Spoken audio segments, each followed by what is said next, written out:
Hey, what's up, everybody? This is the CFB Dynasty podcast. I'm Brian McElfresh, and with me is Zach Tao. How's it going, Zach? Oh, it's going pretty good. How are you? I'm great. Signing day is wrapping up. Florida missed their top targets, but hey, new coaching staff, so you can only hope for things to keep getting better.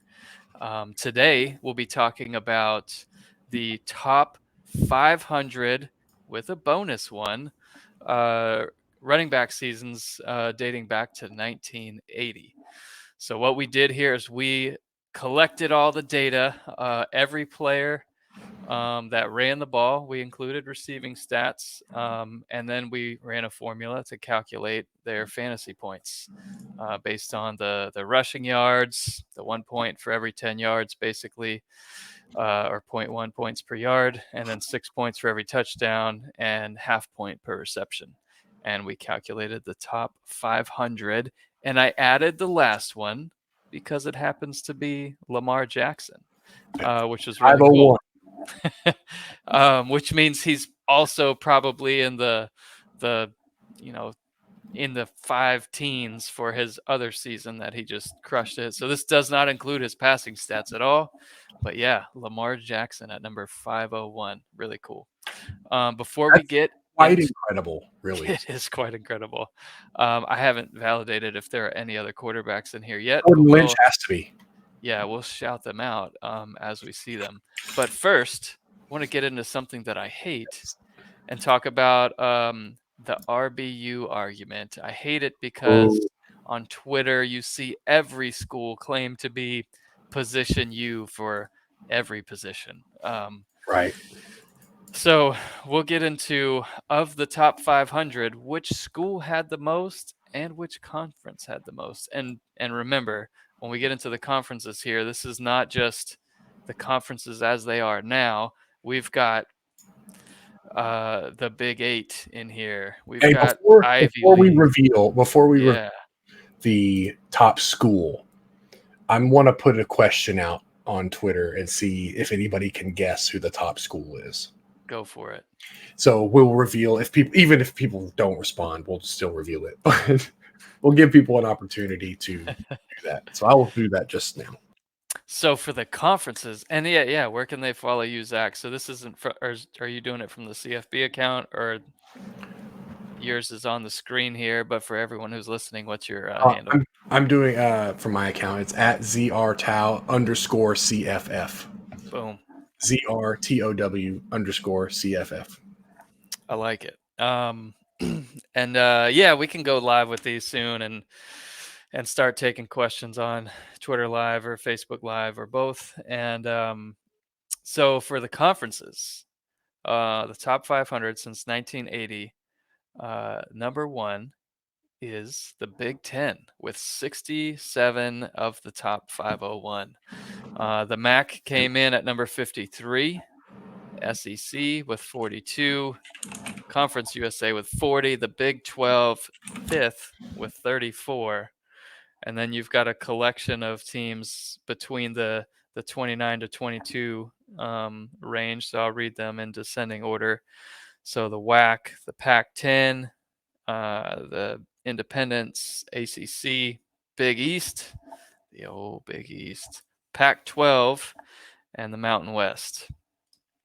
And there's a few in there from the one single from the Southern Conference, the Southland Conference, Ivy League, etc. Ivy League. I'm curious, who was the Ivy League appearance on the sheet? Do you know that? I will find out in a second. I'm kind of curious. Rich Diana from Yale. Really? Where does he rank? That's hilarious. He ranks number 179. I actually met with Yale for my digital marketing company today. So he ran for 1,400 yards in the 1981 season. Interesting. That is awesome. Just throwing the little nugget out there. All right, so here we go. Do you want to start with the unveiling of the best teams? All right. So the best teams are talking about the ones with the most appearances. I think we should count backwards. I think we like should it. start, like from 10, the top 10, right? Yep. Okay. So the 10th ranked team on the list is Oklahoma State. Now, that's kind of surprising to me. Like when you think Oklahoma State, you're thinking more air it out, especially recently. You're thinking more like Ray Gundy likes to play, kind of air it out, but he does run the ball quite a bit too. But I think a majority of those appearances of the eight appearances, we know who that guy was that was on there. He'll be our number one guy, but we'll get to him later. But moving on to the he's actually only on the list one time. Thurman Thomas is on the list for Oklahoma State twice from the late 80s, mid to late 80s. He was a monster too. Monster for the Buffalo Bills. Yep. I remember he was a beast. All right. Ernest Anderson is on the list. I think you may have played with him in Tecmo Super Bowl if you were on Nintendo. He was Cincinnati? I think so, but I can't remember.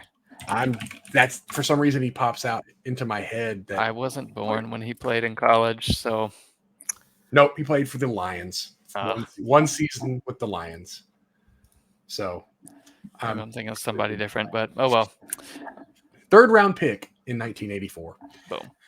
All right. So the next ranked team, number 9, was Navy. This is actually a 4-way tie, I guess, but Navy's the next one on the team. Obviously, Navy is option based, so I'm assuming they're quarterbacks on this list that are Navy.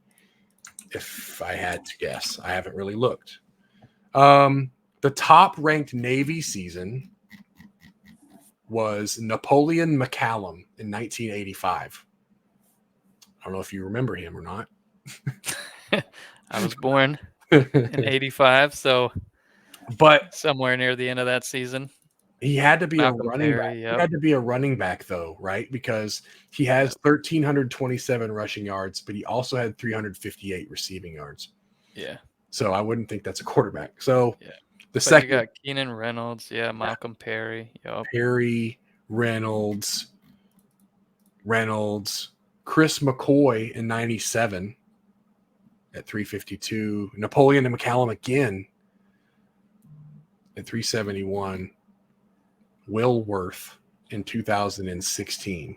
No way. Wow. There's probably a lot of option quarterbacks on this list, though. Yeah. Right? Like, we didn't really sort by that. It's more just school and it's total yardage. So, anyway, Zach Abbey was, how you say his last name? He was 495 in 2017 with 1,400 yards. Oh, wow. Okay, so you want to go to number 8? You can do number 8. Or go for it. Alabama, Crimson Tide. You got some names on this list that everyone will know here. So Najee Harris, Sean Alexander, Trent Richardson, Derrick Henry, Mark Ingram. Yeah, some of those names came on there twice. There's also some from the 80s. Sierra and Stacy, Bobby Humphrey. But yeah, Alabama there, tied at 9. Then I'll kick it back to you. Najee Harris was the best, I guess, statistically, like fantasy season for an Alabama running back ever. Yeah, and let me preface, when we say best ever, we're not talking about total points because they play more games these days than they did back in the 80s and 90s. So we're going by fantasy points per game with a minimum of 8 games played. Seems fair. But yeah, Najee Harris had the best like fantasy season per game of any Alabama running back, which it's surprising, but not really. You know what I mean? Like there's all those other names you mentioned are Hall of Fame talent, right? Maybe not Trent Richardson, but he had a monster season that year at Alabama. And Trent Richardson is a sore spot for me from uh, I got offered so many trades for him when he was on the Browns and the Colts. well, like Derrick Henry is the 108th ranked on this list. And I'm wondering, since in that season he played 15 games, I'm wondering how that shakes out if you don't count his playoff. Yep. I don't know what his stats were. I'm just kind of thinking out loud right now, but he was 108. Like he's like the 5th best Alabama running back statistically all time for a fantasy season. I have to make sure I say that. Right. But we'll move on from Alabama. The next ranked team is Boise State, my team. So I was shocked when I saw this list, and that Boise State has 4 of the top 32 seasons statistically for fantasy. It's wild. That it is wild, isn't it? Wild. Like Ajayi had the best. I remember that season, man. 2014, he was just a machine. Brock Forsey back in 02. That was like 02 was probably about the time I started really watching them. I was about 12, so yeah, that's about right. And then McNichols at 23, McNichols again at 32. Ian Johnson. I have an Ian Johnson jersey. Actually. Hey. Yeah, I'll wear it on one of the next few pods or something. Good. It's like an old school. It's like super cheap looking. It's like the screen printed. You know, it's cheap, but hey, I have it, and I thought it was super cool. I got it for Christmas, I think, one year. Heck yeah. But yeah, go. So who's next? Tied at number with 9 of the top 501, Northern Illinois. They've had some great names on this Lynch list. is on there. Gotta be. Garrett Wolf. Yeah. 3 times on the list. Absolute star. Jordan Lynch. Yeah, he's on there. Great names. Michael Turner. Man, I remember Michael Turner. I forgot he went to Northern Illinois, honestly. But yeah, he had a monster season. Garrett Wolf. Lashawn Johnson in 93. Wow. 26 fantasy points a game. Jordan Lynch had the 279th ranked season rushing. Well, non-passing, should we say. Right. So we talked about on the first pod like how I had him on my teams, and he had like 1,900 yards rushing. That's stupid. 24 total touchdowns there. That is stupid. Wow. But all right, so the next team now that breaks the 4-way tie. So now Toledo with 11. Toledo. Kareem Hunt, I'm assuming, is there. Adonis Thomas. Forgot about him. No, wait a minute. Who's that? Washawn? Is that how you say Washawn Tate? Sounds right. 1995. Wow. 1,905 rushing yards. So as you can tell, like, we didn't just scour this list of all these names. Like, we're kind of revealing these to ourselves as we're talking about them. So they're kind of a surprise to us too.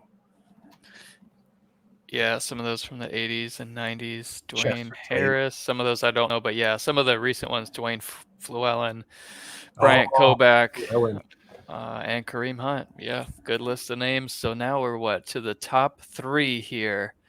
Who are the top 3 college fantasy? Well, it's really back schools? This next one's tied with Toledo with 11. Oh yeah, San Diego State at number 3. San Diego State. One of my favorite players to watch in the NFL, at least. Yeah, Marshall Faulk, man. What a baller. Donnell Pumphrey, I had him in fantasy. He was amazing. He's on the list 3 times. Marshall Faulk is on here 3 times. Hillman's on there too. Ronnie Hillman, Rashad Penny is on here once. And that's all relatively recent. Yep. I mean, Faulk obviously wasn't, but Yeah. Hillman, Pumphrey, Penny, like those guys are in the last 10 years. So Yeah. I wonder if Paul Hewitt. I wonder if that name means anything to anyone. If they do, let us know. Larry Ned. All right. So who do we have here at number 2? Number 2 is the Ohio State Buckeyes. Some more names here for sure. Oh yeah. Boom. We've got the best one of all time. I wonder if Ohio State fans could guess it. From 1984, Keith Byers, great NFL career too. He had averaged 32 points per game, 32 fantasy points per game. He had 22 rushing touchdowns, 2 receiving touchdowns, 1,700 yards. And then you get to Eddie George in 1995.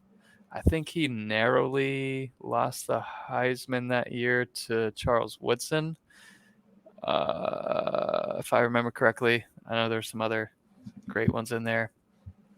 1,900 rushing yards, 24 rushing touchdowns. What a great season. But then you get to some of the recent guys. You got Zeke on the list, J.K. Dobbins, Carlos Hyde, Keith Byers again, Pepe Pearson, 1996. I don't remember that name after Eddie George, apparently. Maurice Clarett. Hopefully everybody remembers him trying to go to the NFL early. Didn't work out for him. Curtis Samuel. And then Zeke again. Tim Spencer from 1982, of course. Tim Real quick Spencer. on Clarett. I know this is kind of deviating from this, but Yep. do you think, like what you said about how he left early and it didn't work out for him, do you think if he did that today, it would have been the same outcome? Yeah, I do. Because I feel like it was such a bombshell that he did it at the time. Whereas now it would be looked at as oh, I don't blame him. Yeah, go for it. It's more accepted, I guess. It may not be the right way to say it. He but would have had a lot of Twitter backing, but I don't know if that would have worked out for him in terms of career-wise. I'm just wondering if in today's climate of college football and declaring early, skipping bowl games, opting out, all that stuff, if that would have been not deemed as almost a red flag. Because I wonder how many teams looked at him going in and hey, you know what? I don't really like that decision that he made. His decision making isn't all that great. I just wonder. I know it sounds dumb, but I'm wondering if that would have made a difference. But it doesn't sound dumb. It sounds like exactly what a scout would say, or one of those NFL analysts or draft analysts at least. Here? I need to be a scout if that's what you're saying. I'm just kidding. No.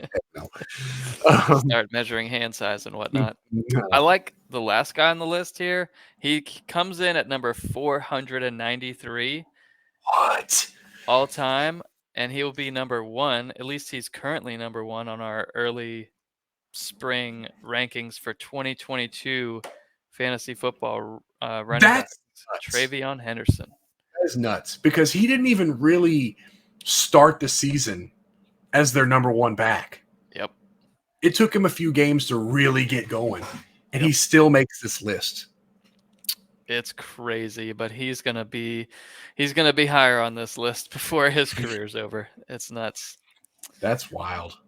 And then number 1, who you got, Zach? Number 1, the Wisconsin Badgers, with 13 appearances. No.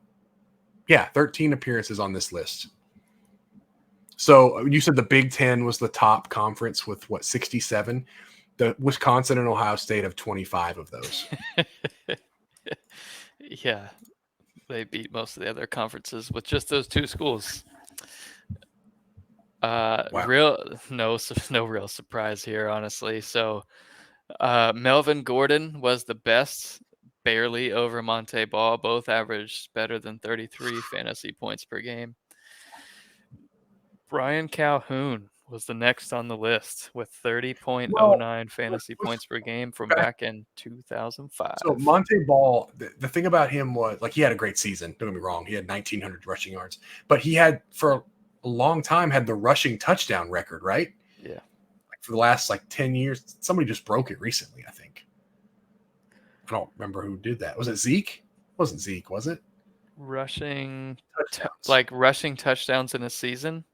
Yeah, like I remember this. Like maybe they didn't break it. Maybe it was just they were on the watch for it. I'm completely blanking. I could have sworn that was something recently. But anyway, Monte Ball's a lot of the reason he's so high is he had 39 touchdowns as a running back, whereas Melvin Gordon had 32, but he had 2,500 yards.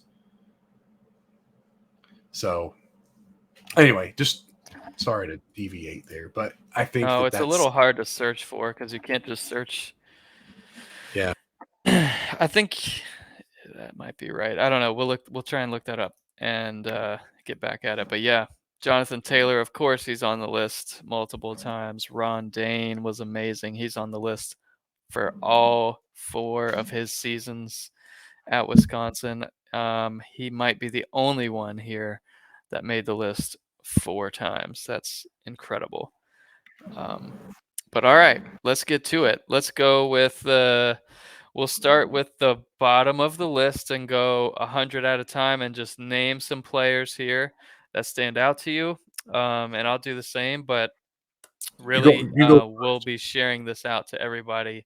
You guys can go through, send us your questions. We really want to hear from you. But yeah, man, who's some of them that stand out to you? You go first. All right. So obviously Trayvion Henderson. Could not believe he made the list. One of the schools that have been drafting for a while up until the Joe Burrow era was LSU running backs, and Jeremy Hill made the list at 487. Not a huge surprise to me. You see Kentucky on the list. It's pretty cool. The thing about this is, like, we have a list of 500. You could have easily gone to 1,000, and the difference between 500 and 1,000 was probably not much, right? Like, there's so many great seasons out there that aren't even showing because they weren't just out bonkers, right? Like, they were just good seasons. Like the bottom of this list, there's some great names at the bottom of this list. Like you said, Lamar Jackson at 501. Yep. Tevin Coleman, 496.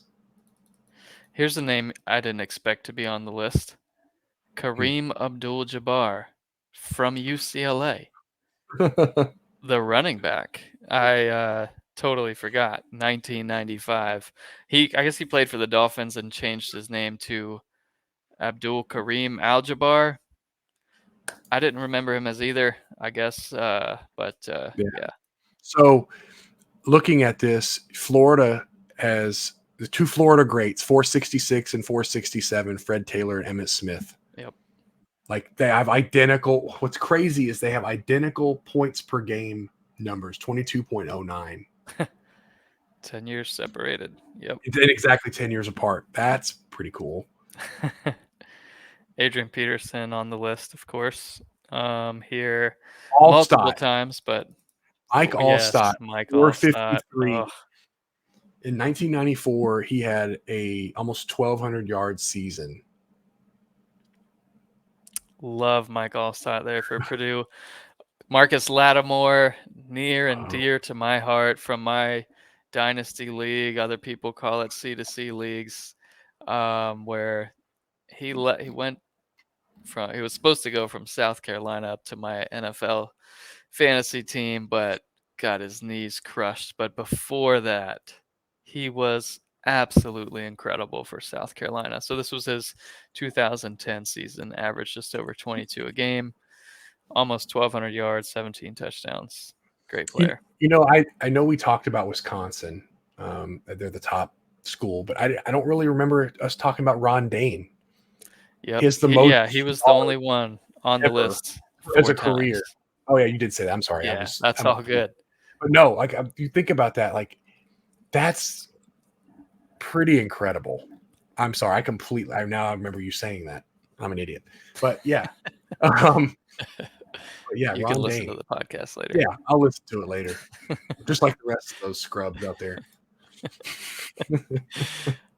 Travis Etienne, his 2018 season made the list. Oh, Edo Smith, Southern Miss. Elijah Mcguire from the Ragin' Cajuns. Travis Etienne again at 422. Here's a question for you. So Yep. We compiled this list and everything, but we talked about it on the passing yards one or the quarterbacks one, right? Whereas the game has evolved into a passing sport now. So I'm wondering how this list moves forward, because a lot of these names had these monster rushing seasons where I don't know that we're going to see a lot of that single players having those seasons moving forward. I agree. Even though they're playing more games, yeah, I agree. They're rotating backs more often than they used to. Yep, and like people in Alabama, they're rotating to preserve to get that mileage. All the study that's been done on running backs, and it is the smart decision. You see how they, I don't want to say they get screwed because it's all about value, but in their second contract in the NFL, it's, most of them don't get the big deals like a receiver can get or a quarterback if you or an O-lineman. If you were an organization, why would you want to give all that big money to a running back when you know he's probably not going to make it through the deal? Yep. I mean, I hate to say like that, but that's kind of the reality of, like, did they say like the average lifespan of a running back's like 2.5 years or something like that? It is crazy. So to play in the league at 6, 7, 8 years, it's already beating the odds, right? Yep. So it's just something I thought about. Like, I don't think you're going to see a lot of those 2,200-yard rushing seasons. And it's an interesting point. Like, if you look back at the quarterbacks that we did last week, a lot of the guys in the top 25 were super recent. Where as we get up into the top 10 here, you'll not hear a lot of people that were very recent. So yeah, you mentioned Ron Dayne again. He's 401 here, and now let's get into the 400 down into the 300 range. And call out some names. We've got Jeremy Langford at 399. Great player out of Michigan State. Man, I forgot about it. Yeah, motor. One of my favorites. One of my favorites, and I actually, there's a long story to this, but Marcus Cox from Appalachian State. So that season, like, I had him on my dynasty team. I had him, I had like this love affair with Marcus Cox, and it was so bad. I would always tweet out like his stats and like having a great game. Well, his mom would retweet me. Like, I didn't know who it was, and I was like, "Who's this lady that keeps like liking and retweeting this?" And anyway, it turned out to be his mom, and she'd every now and then she'd reply to him. And like this is when I had my CFF News site, so like I had like this appearance that I was like somebody important, I guess. So. You were important, Zach. Yeah, well, I was basically pumping her son up, like, to, I guess, the world to see. Yep. And it was quite funny because I would start getting retweeted because she'd retweet me, and then like the App State mob would come and like start liking and retweeting. Anyway, I'd get quote tweeted with the hashtag App State Family. So like now I'm a part of this App State family that I started like playing into it. I'm like, okay, well, App State family, every time I tweet about it, I'd say App State family. And man, I get so, just by putting that hashtag in it, I would get so many retweets and likes. All right. Well, we need to get that going with this running back post here. So we did get the Jim McMahon share of the quarterback post. That was nice. That's pretty cool. So number 3, I got 2 here back to back. Number 389, Edgerrin James is someone I loved watching. Ooh, for Miami. He was fantastic at Miami. Miami is one that I was shocked to see. They were only on the list 4 times. Because, all of those guys, Clinton Portis, Yes, Edge, Willis McGahee were just stars in the NFL for years and put up amazing seasons, and they were great in Miami. But they were all there, I guess, around the same time, maybe split some carries and whatnot. But yeah, Edge had just over 1,000 yards rushing, Now, 13 real quick, touchdowns. Yeah. this list is both rushing and receiving stats. So there's actually a few receivers that kind of sneak in here. Don't steal my thunder on my favorite player now. Oh, well, then I will just forget what I said. Edit that out. Yeah, no, you're right. That's exactly what I was going to say next. And that was surprising to me. But yeah, it's supposed to feature, running backs. But Percy Harvin is one of my favorite players to watch all the time. He made the list. He played 11 games for Florida, 2007, and had 83 carries only for 764 yards rushing, 6 touchdowns, and also had 59 catches. But yeah, 11.4 yards per carry. Totally electric. In college fantasy football, it's a known weakness that I have gone away from personally the last few years.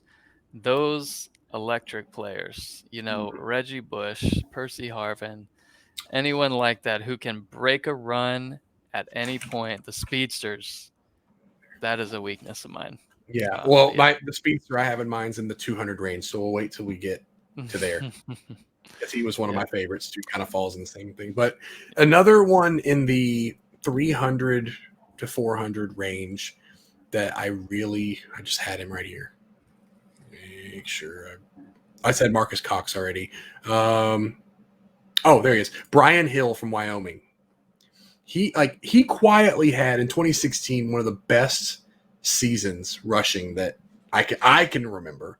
That quietly had it, like 1,800 yards, 22 touchdowns. Like, that's a lot. That is a lot. Another one for me, the guy that I hated as a little kid, but he's one of the nicest guys ever. Warwick Dunn for Florida State. He was incredible. 1,180 yards and 7 touchdowns, but had a bunch of catches too. And great in 1996. He makes the list at number 376. Ronnie Hillman on the list. No Sean Moreno from Georgia. Kevin Faulk for LSU before he got drafted by the Patriots. Speaking of your speedsters, Darren Sproles at 361. Yep. For Kansas State in 2003. That's pretty impressive. So I got a question for you, Zach. Ray Rice makes the list, number 343. His coach is back at Rutgers. I feel like they've got some good upward trajectory for college fantasy football. Yeah. You got your eye on any players there? Well, I'm actually not the Rutgers guy. Andrew is definitely the Rutgers guy. But in all fairness, I haven't really looked at Rutgers recently. I've had, in years past, I've had those guys that I was hoping that would be that guy. But now that they have Shiano back, yes, I feel like that team is going to be a problem. Yep. They may not be, top 10 or anything, but I think, I remember last time he was there, didn't he get him to like number 2? He got him up there. They were up there for sure. And number 2 sounds right, but I'd have to check it out. They got up there like top. I don't want to say it was 2, but yeah, I feel like if you're serious about finding a guy that's maybe not, listed as one of the top guys, I think definitely like a Rutgers running back would be somebody. All right, we'll pick it up and we'll move into the top 200. A few other names on there: Cam Akers, A.J. Dillon, Cedric Benson from Texas. And now let's get Ricky Williams. Can't just skip over him. At number 304. Wait, it says Texas That's Tech. Texas Tech. 19. Whoa. I think that's a typo. It is. We'll edit this part out. I'll just fix that in the data. I'm glad we saw that. I'd probably just pre-filled. So I'll fix that right now. So give us a couple in the 200 range, and we'll speed it up and go a little bit quicker here so we can get to the top 10. So your speedster thing that you were talking about, Dree Archer from Kent State. Do you remember him? It wasn't that long ago. It was 2012. Oh, it was 2012? No way. I guess it was a little longer ago than I thought. But I didn't he run like a 4.3 at the combine? Oh, I think you're right. Yeah. I think he ran like they said it was like the fastest running back time in a long. It may have been a 4.29 or something. Like it was something stupid. As a matter of fact, I'm gonna look it up and I will tell you. But I remember he ran a 4.24 at the combine, the second fastest in history. Yeah, 4.24. Insane. I had to book in it. But yeah, I remember having him on teams, and he was just super explosive. Steve Slayton, another one at West Virginia. That West Virginia team was so fun to watch with Pat White, Steve Slayton. Yep. That team. And they had the other running back, Noel Devine. Was he on that team too? Oh, man. That may have been a little later. Yeah, I think so. But that team was so fun to watch. I remember playing NCAA football with that team. Like West Virginia was so fun because they had that spread. They were one of the only teams that ran like that spread option playbook. NCAA football is so far away from the new game. It's so frustrating. Yeah, that was definitely one of the Steve Slayton. Oh, he was really good. Yep. Donnell Pumphrey for me. He's on the list again. Yep. Javid Best again on the list. Keith Byers from Ohio State. Bijan Robinson, his 2021 season makes the list at 249. Wow. Kevin Faulk again. Work done again. We've got Lashawn McCoy at 233 from Pitt. Leon Allen from Western Kentucky. Some good names on this list. And I'm going to go ahead and scoot us into the 100 to 200 range here. And, Ronnie Hillman, San Diego State. Trayvion Williams, 2018 season for Texas A&M makes the list. Herschel Walker, 145. Bryce Love from Stanford. We've got Emmett again from Florida, 1989. Donnell Pumphrey again. Marshall Faulk. Marcus Allen for USC. Legendary NFL. Top 100 season. I know I just jumped into the top 100, but perfect. Christian McCaffrey, 85th. Yep, and 149. Oh. Yeah, it's on there twice. Interesting. I mean, he was fantastic, so I don't know why I'm really that surprised. Quiz Rogers at 69th. He carried some of my teams at that time. That whole Oregon State team was fun too. Who else? Oh, so Moelde Moore. He's been on this list a couple times too, I've noticed, from Tulane. Troy Davis. Where does Kevin Smith rank?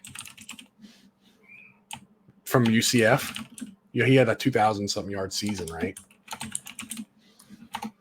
7th. Oh, I guess I ruined that. And you said it out loud. I said it out loud. Oops. Well, I guess we can just jump to the top 10 at this point. Because Let's do it. Yeah, that sounds like a good idea. And again, you guys can check this out on the site. We'll have it launched here shortly. Cool. Nobody will see Ricky Williams from Texas Tech on the couple things that were messed up. That was a data issue. My apologies. That's cool. LaMichael James. I'll say him right before you get into the top 10. Boom. Oh, yeah. Oh, quick thing about Chris LaMichael Johnson, James. Speedsters. So 2007. This is actually a personal. I was actually at the Tennessee-Oregon game in Knoxville. The year, I don't know what year was LaMichael James there last. But 09 maybe.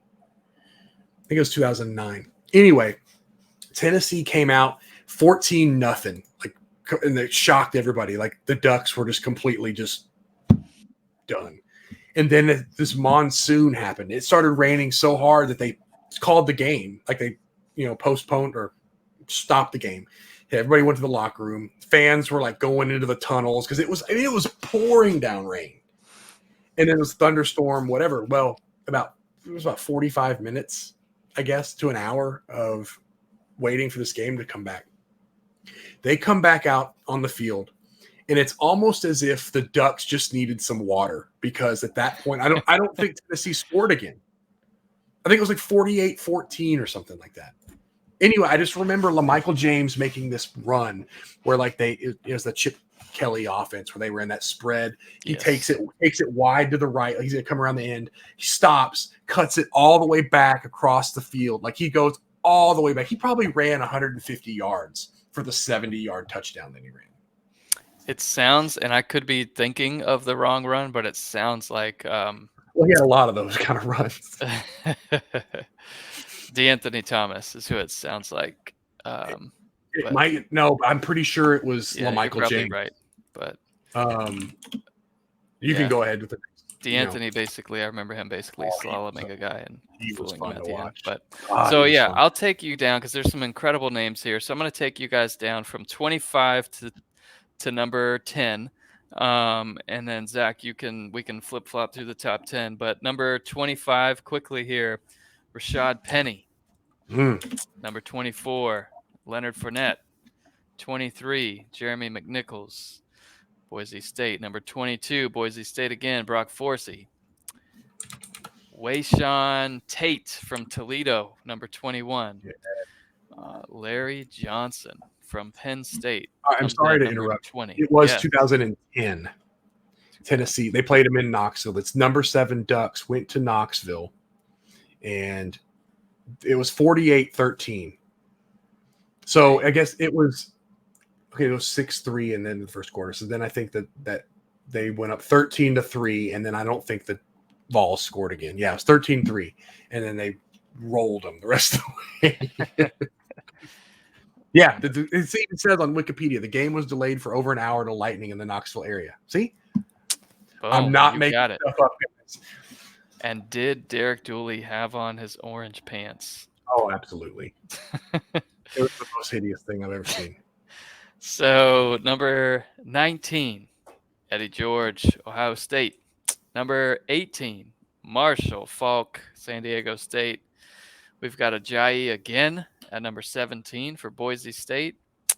One of my favorites of all time, college and pro, LaDainian Tomlinson, TCU, comes in at number 16. Another surprising, or not so surprising, I guess, beast on the list, Keith Byers from Ohio State at number 15. And then Garrett Wolf at 14. Iowa State comes in at number 13 with Troy Davis, 1996. That season was incredible. I don't remember. I just know statistically looking at that season and thinking he had 2185 yards.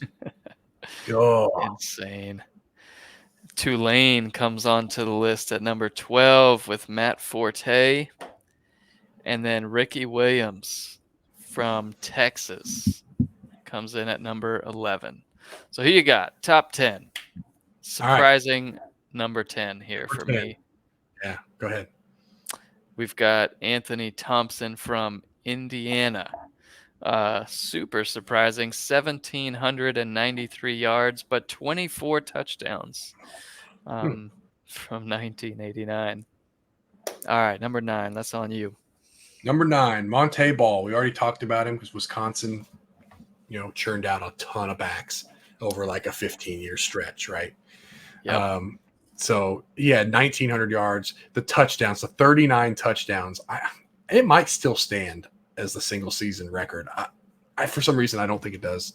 Somebody will correct me, I'm sure. Yeah. But yeah, Monte Ball had an incredible season that year. Number 8 for Tom Osborne in 1983, Mike Rozier. He had 2,148 yards with 29 touchdowns on the ground. No added receiving touchdowns. And yes, you spoiled the lead here at number 7. Sorry. Go for it. Sorry. All right. Kevin Smith from UCF. And I believe he had the single season rushing record until like maybe not. Maybe he was going for the record. I know he's one of the top ones. 2,567 yards rushing. Insane. For a UCF team, that team wasn't good at that time. Like that was 2007. UCF wasn't that good. They were in Conference USA. Yep. Yeah, they were nobody to get all excited about. But he had 30 touchdowns also. And for you, before we go too far into this, I meant to bring up earlier D'Angelo Williams from Memphis. That season that he had, he actually got Heisman. I think he was like 4th in the Heisman or something like that. He had almost 2,000 yards that season. So he's 29th on the list. But keep going. Number 6. Waller. Yeah, number 6, Wisconsin, of course. Melvin Gordon.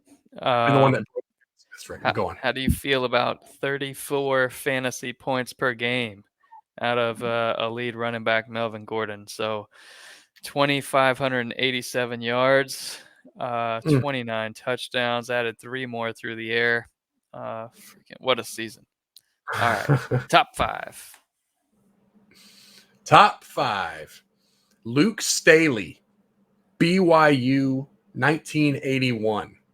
I'm sorry, 2001. I'm sorry. I'm going to the next one. Next one's 1981. 2001, 1,596 yards. Nothing crazy. But he had 28 touchdowns and only played 11 games. Only played in 11 games. Yeah. Yeah. I guess that's if you played 12, 13 games. I guess the yards is kind of a it's not necessarily true because they don't all play the same amount of games, but good for 34.27 fantasy points a game. That takes us to number 4 on the list. Yes, 1981. Sorry, Marcus Allen for USC. Again, went on to have an